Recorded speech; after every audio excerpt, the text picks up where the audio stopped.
প্রিয় ছাত্রছাত্রী, আমি শেখ আমির আলী আর তোমরা দেখছো আমার সঙ্গে তোমাদের ইউটিউব চ্যানেল আমির আলী টিউটোরিয়াল হোম।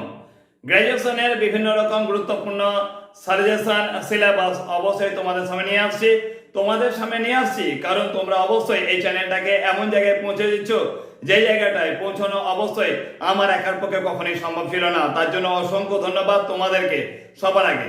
আর আজ আমি তোমাদের সঙ্গে আলোচনা করতে চলেছি বর্ধমান বিশ্ববিদ্যালয়ের বাংলার গুরুত্বপূর্ণ সেকেন্ড সেমিস্টারের সিলেবাসটা, যে সিলেবাসটা অবশ্যই সেকেন্ড সেমিস্টারে পড়াশোনা শুরু করার আগে অবশ্যই প্রয়োজন। তাই তোমাদের সামনে গুরুত্বপূর্ণ বাংলার যে সিলেবাসটা তুলে ধরবো তার আগে অবশ্যই বলে রাখবো, যদি আমার চ্যানেলে তোমরা প্রথমেই থাকো তাহলে অবশ্যই চ্যানেলটাকে সাবস্ক্রাইব করে অল ওভার নোটিফিকেশন অবশ্যই প্রেস করে রাখবে। কারণ সেকেন্ড সেমিস্টারে গুরুত্বপূর্ণ সাজেশন একের পর এক তোমাদের সামনে নিয়ে আসবো।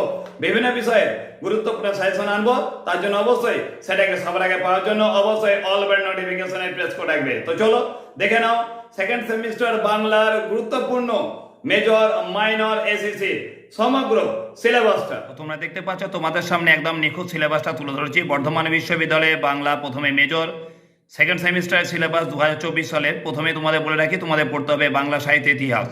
বাংলা সাহিত্য ইতিহাসে পড়তে হবে অবশ্যই প্রাচীন এবং মধ্যযুগ। তোমরা দেখতে পাচ্ছ 1 নম্বরে রয়েছে তোমাদের বাংলা সাহিত্য ইতিহাসের যুগ বিভাজন সংক্রান্ত ধারণা। এখানে পড়তে হবে প্রাচীন মধ্যযুগে বাংলা সাহিত্য, চর্যাগীতি, শ্রীকৃষ্ণ কীর্তন, অনুসারী সাহিত্য মধ্যে পড়তে হবে ভাগবত পড়তে হবে, রামায়ণ মহাভারত পড়তে হবে।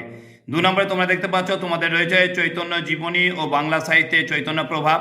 এখানে পড়তে হবে বৃন্দাবন দাস, কৃষ্ণদাস কবিরাজ, জয়ানন্দ, লোচন দাস, বৈষ্ণব পদাবলী ও তার প্রধান কবি সম্পর্কে পড়তে হবে, যাদের নাম হচ্ছে বিদ্যাপতি, চণ্ডীদাস, গোবিন্দ দাস, জ্ঞানদাস পড়তে হবে, অবশ্যই পড়তে হবে বলরাম দাস।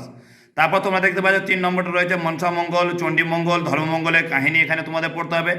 এর মধ্যে এদের পরিচয় এবং তাদের প্রধান কবি সম্পর্কে পড়তে হবে, যেমন বিজয়গুপ্ত, নারায়ণ দেব, কেতন দাস, ক্ষেমানন্দ, দ্বিজ মাধব, মুকুন্দ চক্রবর্তী, রূপরাম চক্রবর্তী, ঘনরাম চক্রবর্তী পড়তে হবে। এখানে তোমাদের শিবায়ন সম্পর্কে পড়তে হবে অবশ্যই রামেশ্বর ভট্টাচার্যের বক্তব্য। তারপর পড়তে হবে ভারতচন্দ্রের কাব্য পরিচয় এবং অন্নদামঙ্গল কাব্যটা অবশ্যই তোমাদের এখানে পড়ে রাখতে হবে। এরপর দেখো তোমাদের 4 নম্বর চলে আসছি, যেখানে রয়েছে অবশ্যই প্রণয়াপ্পা খান যেটা পড়তে হবে, সেটা রয়েছে আলাওল পড়তে হবে এবং দৌলত কাজী সম্পর্কে পড়তে হবে। এর মধ্যে তোমরা দেখতে পাচ্ছ এখানে রয়েছে নাম ধর্ম পড়তে হবে, সাহিত্যের সংক্ষিপ্ত পরিচয় পড়তে হবে, অবশ্যই পড়তে হবে ময়মনসিংহ গীতিকা পড়তে হবে শক্তি সাধনা এবং শাক্ত সাহিত্য পড়তে হবে, যেটা অবশ্যই রয়েছে রামপ্রসাদ রয়েছে, কমলাকান্ত রয়েছে, এগুলো পড়তে হবে। এরপর এর সঙ্গে রয়েছে অবশ্যই বাউল গান সম্পর্কিত ধারণা পড়তে হবে, যেটা অবশ্যই তোমাদের রয়েছে লোচন ফকির লালন ফকির সম্পর্কে রয়েছে। এই যে তোমাদের সামনে সংক্ষিপ্ত সিলেবাসটা তুলে ধরলাম, এটা অবশ্যই তোমাদের মেজরের নিখুঁত বর্ধমান বিশ্ববিদ্যালয়ের সিলেবাস।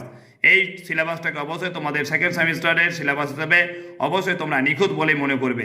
তোমাদের সামনে এই সংক্ষিপ্ত সময়ের মধ্যে অবশ্যই মেজরটা আজকে তুলে ধরলাম। এর পরের দিন অর্থাৎ নেক্সট কালকেই আমি তোমাদের সামনে নিয়ে আসছি মাইনর এবং এসএসসির অবশ্যই নিখুঁত সিলেবাস বর্ধমান বিশ্ববিদ্যালয়ের জন্য। তার জন্য অবশ্যই চ্যানেলটাকে সাবস্ক্রাইব করে অল বেল নোটিফিকেশনে প্রেস করে রাখো। আগামীকাল অবশ্যই তোমাদের সামনে নিয়ে আসছি মাইনর এবং এসএসসির গুরুত্বপূর্ণ সিলেবাস। ততক্ষণের জন্য সঙ্গে থাকো। ধন্যবাদ।